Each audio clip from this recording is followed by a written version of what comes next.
Malamig kasi. So, gusto mo ito, tatawagin ka nila.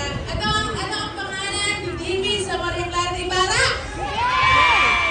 Ang kanila Ano pangalan mo? May. Sa Maria Clara? Clyde.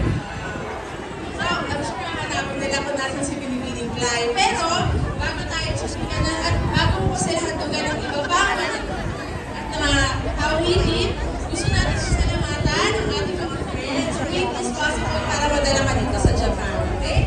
Hi to my friends. Merry Christmas and happy month of overseas Filipinos. I would like to thank PAG, Philippine Embassy in Tokyo, NCCA, and GMA Pinoy TV. Thank you for having me and Dennis.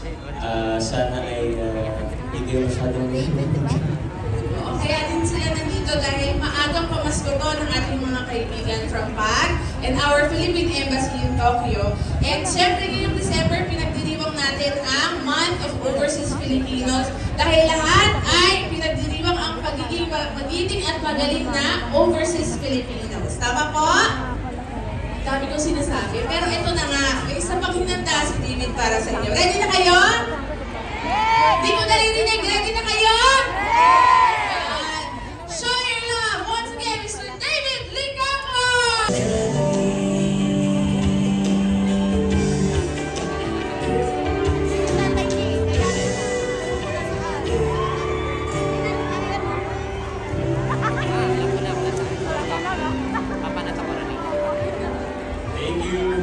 Thank you so much, David. Maraming salamat. Guys, makawalan niyo muna si David. Huwag niyo mag-alala, babalik siya. Dahil mamaya marami kaming palaro at sorpresa para sa inyong lahat.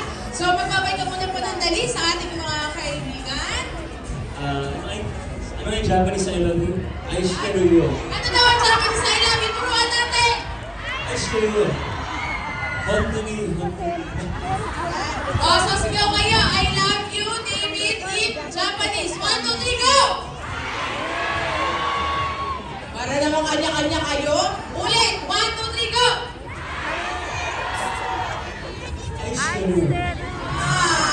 Okay. So, pahinga muna si